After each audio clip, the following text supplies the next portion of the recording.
La prison la plus dure des États-Unis. C'était un enfer. Et les criminels les plus dangereux du pays. Si je m'évade, si j'y arrive, c'est bien. Sinon, je me prépare à mourir. Les prisonniers contre leur prison. Le désespoir contre la domination.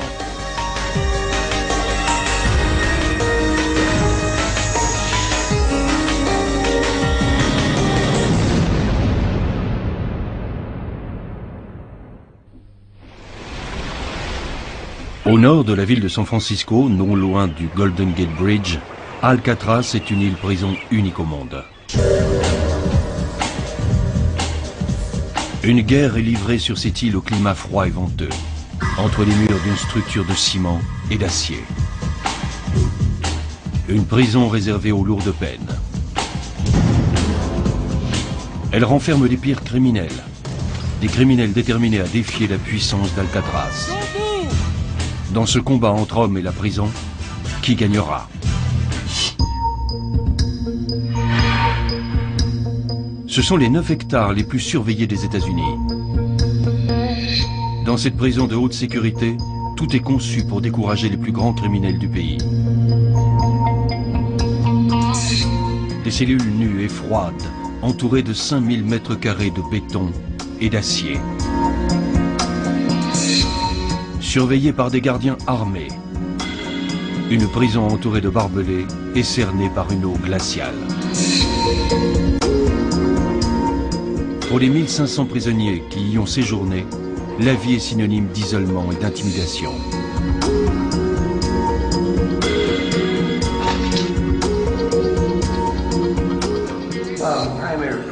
Le but premier de cette prison était de vous briser aussi bien physiquement, mentalement que spirituellement ou émotionnellement. En 1934, la prison ouvre ses portes. Ses invités vont bientôt compter les criminels les plus légendaires de l'époque. Des hommes comme Al Capone, Alvin Creepy Karpis et Robert Stroud, l'infâme homme aux oiseaux d'Alcatraz. Ils commettent des crimes qui bouleversent la nation. Les gangsters, les braqueurs et les kidnappeurs sont devenus incontrôlables. Les autorités fédérales ripostent avec une prison destinée à mettre fin à ces crimes une bonne fois pour toutes. Bienvenue à Alcatraz.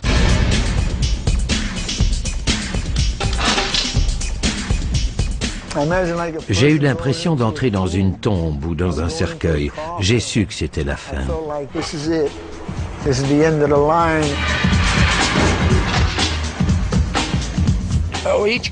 Chaque détenu voyait les choses à sa façon. Pour moi, les murs de cette prison étaient infranchissables.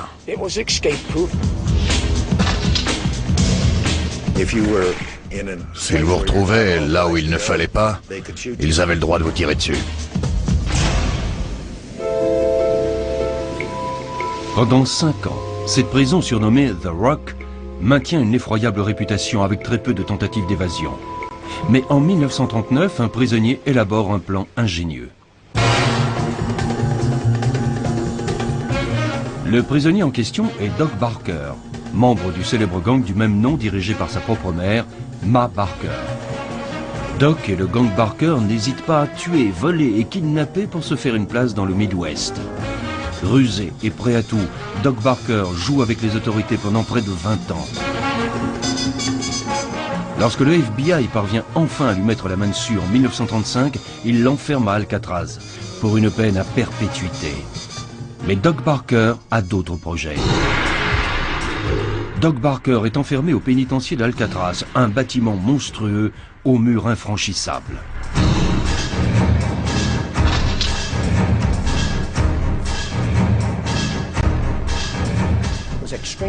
C'était une prison de très haute sécurité, un maximum de surveillance et un minimum de confort. La prison est un bâtiment de 130 mètres de long sur 40 mètres de large, fait de béton armé de plus de 30 cm d'épaisseur, 5000 mètres cubes de béton en tout.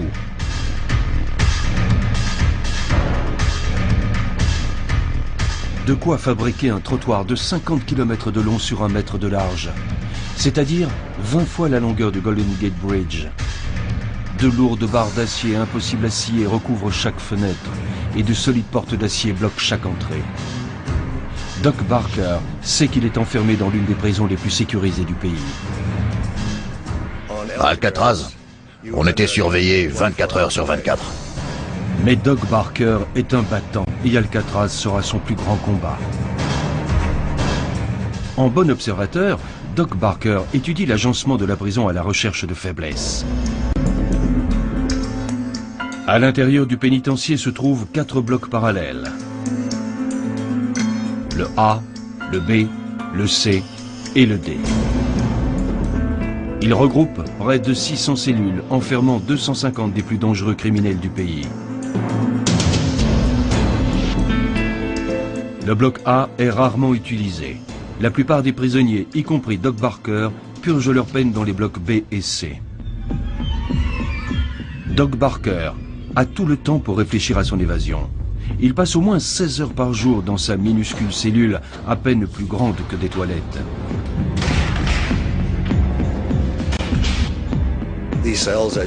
Comme vous pouvez le voir, les cellules sont très petites. Elles font 1,50 m par 2,70 m sur 2,10 m de haut. Pour moi, ce sont des boîtes. Un peu plus loin se trouve le bloc D, destiné aux détenus les plus violents. Cette zone est celle du désespoir physique et psychologique. Faites un seul faux mouvement à Alcatraz et c'est là que vous irez. Aucun contact avec les autres détenus. Les repas servis dans les cellules, des jours de solitude et de désespoir. Au cours de ces rares sorties, Doc Barker remarque les barreaux du bloc D. Des barreaux qui vont peut-être lui offrir la liberté. La plupart des cellules d'Alcatraz sont fermées avec des barreaux d'acier impossibles à scier. Faits de 8 câbles d'acier alliés, ces barreaux peuvent résister à des heures de sciage. Si quelqu'un essaye de scier ces barreaux, il va avancer vite au départ et quand il atteindra les câbles d'acier, il ralentira considérablement. Mais les barreaux du bloc D sont différents. Datant de 1911, à l'époque où Alcatraz était une prison militaire, ces barreaux sont en acier doux. Ils sont plats, souples et plus faciles à scier. Les barreaux sont plats et très fins. On peut facilement scier les rivets et séparer les barreaux. Pourquoi ? En 1939, Alcatraz, qui était la propriété de l'armée, passe aux mains de la justice américaine pour devenir le 5e pénitencier fédéral. Mais le premier avec un tel système de sécurité. Une prison destinée aux plus grands criminels américains. Afin d'en faire une prison de très haute sécurité, les autorités ont ajouté des barreaux renforcés aux blocs B et C. Mais faute d'argent, les blocs A et D sont restés tels quels. Si Doc Barker peut être transféré